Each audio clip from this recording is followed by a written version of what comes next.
तो दोस्तों Chrome versus as, इन दोनों ब्राउजर में से कौन सा ब्राउजर बेस्ट है, ये कंफ्यूजन तो हमारे दिमाग में बहुत पहले से ही है और इन दोनों ब्राउजर के जो यूजर्स हैं उनके दिमाग में भी ये कंफ्यूजन बहुत पहले से ही है कि इन दोनों ब्राउजर में से कौन सा ब्राउजर बेस्ट है और कौन सा ब्राउजर हमें यूज करना चाहिए। ये कंफ्यूजन उन लोगों के दिमाग में भी है। हाँ बिल्कुल। लेकिन दोस्तों अगर ठीक से देखा जाए तो ये जो दो ब्राउजर है, ये दोनों ब्राउजर ही अपनी जगह पर बेस्ट है। ये दोनों ब्राउजर ही लगभग सिमिलर से ही है। इनके अगर आप स्पीड को देखते हो, परफॉर्मेंस को देखते हो तो दोनों लगभग सिमिलर ही है। लेकिन इस टाइम शायद आप लोग अभी ये सोच रहे होंगे तो फिर मैं ये वीडियो बना ही क्यों रहा हूँ। तो दोस्तों मैं ये वीडियो इसलिए बना रहा हूँ क्योंकि बहुत लोग ऐसे होते हैं जो लोग ये जानना चाहते हैं कि अगर कोई ब्राउजर एक पॉइंट से भी ऊपर है तो हमें उसके बारे में बताओ। और आप भी इसी वजह से ही तो आए हो और इसी वजह से मैं ये वीडियो बना रहा हूं। लेकिन अगर ठीक से देखा जाए तो दोनों ब्राउजर ही लगभग सिमिलर से, दोनों ही अपनी जगह पर बेस्ट है। और आज हम 3 पॉइंट के ऊपर बात करेंगे, उसके बाद आप लोगों को पता चल जाएगा कि इन दोनों ब्राउजर में से कौन सा ब्राउजर बेस्ट है।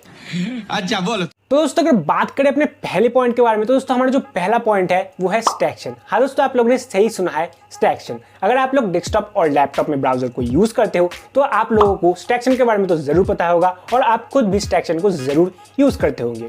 तो इस टाइम अगर आप एज ब्राउजर को यूज करते हो तो आप लोगों को ये भी जरूर पता होगा कि एज ब्राउजर का खुद का कोई भी स्टैक्शन नहीं है, मतलब स्टैक्शन स्टोर नहीं है, वेब स्टोर नहीं है। हमें क्रोम वेब स्टोर से ही स्टैक्शन को डाउनलोड करना पड़ता है और फिर एज के लिए उसको डिफॉल्ट करना पड़ता है। उसके बाद हम एज ब्राउजर से भी स्टैक्शन को यूज कर पाते हैं।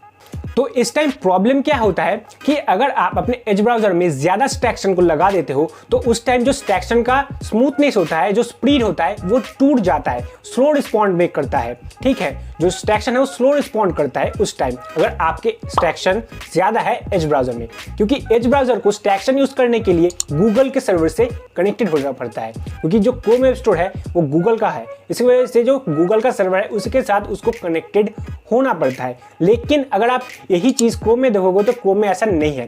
क्रोम का खुद का वेब स्टोर है जिसकी वजह से उसमें ये प्रॉब्लम आप लोगों को नहीं देखने को मिलता। अगर आप ज्यादा स्टैक्शन भी लगाते हो तो आपको ये प्रॉब्लम देखने को नहीं मिलेगा। जो स्टैक्शन है वो स्मूथली रन करते हैं, लेकिन एज में ये प्रॉब्लम होता है और इसी वजह से इस पॉइंट में जो एज है वो पीछे रह जाता है और जो क्रोम है वो आगे चला जाता है, क्योंकि क्रोम का खुद का वेब स्टोर है, उसको स्टैक्शन में कोई प्रॉब्लम नहीं होता, उसका स्टैक्शन स्मूथनेस है। लेकिन जो एज है उसका खुद का स्टैक्शन स्टोर नहीं है और उसके जो स्टैक्शन है वो अगर ज्यादा हो जाए तो उसका स्मूथनेस टूट जाता है और इसी वजह से जो एज है वो पीछे रह जाता है और जो क्रोम है वो आगे चला जाता है। अच्छा, तो ये तो गया अपना पहला पॉइंट और अब बात करेंगे अपने दूसरे पॉइंट के बारे में। अबे जल्दी बोल, कल सुबह पनवेल निकलना है।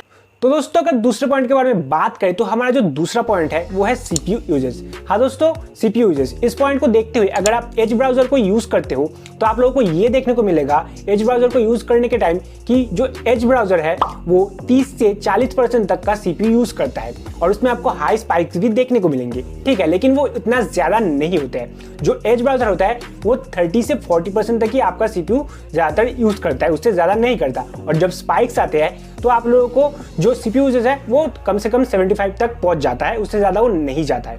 मतलब जो एज ब्राउजर है वो 30 से 40% के बीच में ही रहता है और जब स्पाइक्स आता है तो 70% के ऊपर चला जाता है या फिर 70% के बीच में ही रहता है। और अगर इसी चीज को हम क्रोम में देखते हैं कि अगर आप क्रोम ब्राउजर को यूज करते हो तो जो क्रोम ब्राउजर है वो 40 से 60% तक का मिनिमम सीपीयू यूजेस करता है। अगर आप क्रोम ब्राउजर को यूज करते हो तो आप लोगों को देखने को मिलेगा वो 60% तक तो मिनिमम सीपीयू को यूज कर रहा है और उसमें आप लोगों को बहुत ज्यादा हाई स्पाइक्स देखने को मिलेंगे।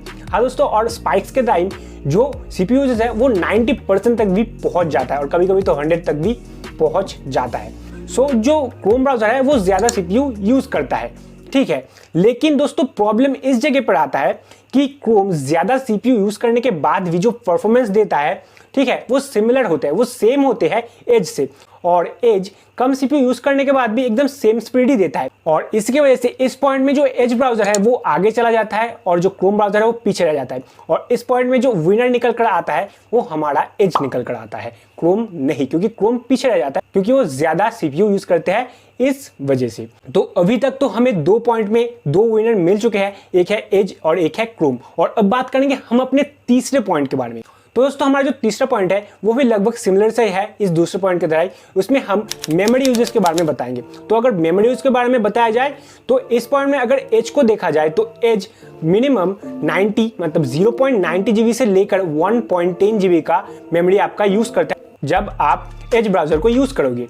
और आपको इसमें हाई स्पाइक्स तो देखने को मिलते हैं, वो हमेशा ही मिलते हैं, ठीक है, आपको हाई स्पाइक देखने को मिलेंगे। और स्पाइक के टाइम जो मेमोरी यूज होता है वो कुछ 1.25 तक पहुंच जाता है, 20 से 25 GB तक पहुंच जाता है, ठीक है। मतलब जो एज ब्राउजर है वो 0.90 GB से लेकर 1.25 GB तक का आपका मेमोरी यूज करता है स्पाइक को मिलाकर, ठीक है। और यही चीज अगर हम ब्राउजर मतलब क्रोम ब्राउजर में देखें तो क्रोम ब्राउजर मिनिमम आपका 1.30 GB से लेकर 1.50 GB का रैम यूज करता है। मतलब मेमोरी का मतलब तो रैम ही होता है, ठीक है। ये रैम को इतना रैम क्रोम यूज करता है और आपको इसमें भी स्पाइक्स तो देखने को मिलेंगे ही। तो जो स्पाइक होते हैं तो उस टाइम 1.65 GB से 1.70 GB तक पहुंच जाता है। तो आप लोग समझ सकते हैं कि जो क्रोम है वो 1.30 GB से लेकर 1.65 GB तक का रैम को यूज करता है और जो एज है वो 90 मतलब 0.90 GB से लेकर 1.25 GB तक का मेमोरी को यूज करता है। लेकिन फिर से प्रॉब्लम वही आता है कि क्रोम ज्यादा मेमोरी यूज तो करता है लेकिन जो स्पीड देता है, जो परफॉर्मेंस देता है वो सिमिलर से ही होता है एज के बराबर से, मतलब एज के जैसा ही वो परफॉर्मेंस देता है। और एज कम मेमोरी यूज करने के बाद भी सेम परफॉर्म करता है और इसी की वजह से इस पॉइंट में भी जो एज है वो आगे चला जाता है, क्रोम पीछे चला जाता है, क्योंकि जो क्रोम है वो ज्यादा सीपीयू भी यूज करता है और ज्यादा मेमोरी भी यूज करता है, फिर भी जो परफॉर्मेंस है वो एज के जैसा ही देता है। और एज कम सीपीयू और कम मेमोरी यूज करने के बाद भी सेम स्पीड देता है और इसी की वजह से इस पॉइंट में भी जो एज है वही विनर निकल कर आता है। सो मैंने आप लोगों को 3 पॉइंट के बारे में तो बता दिया है और इन तीनों पॉइंट में अभी तक तो हमें विनर एज ही मिला है, क्योंकि वो 2 पॉइंट में विनर है और 1 पॉइंट में क्रोम विनर है। और अब हम अपने लास्ट पॉइंट के बारे में बताएंगे जो हमारा बफर पॉइंट है, जो मैंने आप लोगों को नहीं बताया था लेकिन मैंने ये रखा था। तो इस पॉइंट पे मैंने एक टेस्ट किया है, अपने दोनों ब्राउजर को ये स्पीड टेस्ट किया है, उसमें क्या स्कोर निकल कर आया है ये मैं आप लोगों को दिखाऊंगा। तो अगर बात करें स्पीड टेस्ट की तो पहले मैं आप लोगों को क्रोम का रिजल्ट दिखाऊंगा और उसके बाद जो एज है उसका स्कोर दिखाऊंगा। तो आप लोग पहले देख सकते हैं स्क्रीन में जो स्कोर आप लोग देख पा रहे हैं ये क्रोम का स्कोर है, ठीक है। क्रोम ने इतना स्कोर किया है स्पीड टेस्ट में।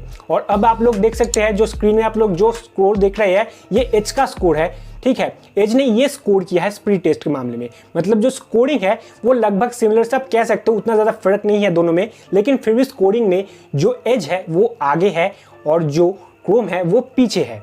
लेकिन मुझे लगता है कि दोनों ही सिमिलर है, उतना ज़्यादा दोनों में कोई प्रॉब्लम नहीं है।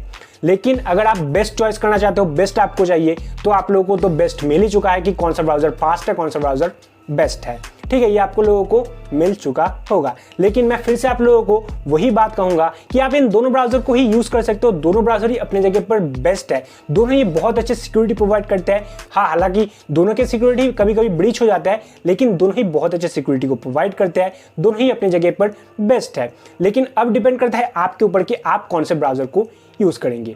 तो दोस्तों अगर आपको ये वीडियो पसंद आया है तो वीडियो को लाइक एंड शेयर जरूर करना और अगर हमारे चैनल में न्यू है चैनल को सब्सक्राइब जरूर करना ऐसे इंटरेस्टिंग वीडियोस के नोटिफिकेशन के लिए।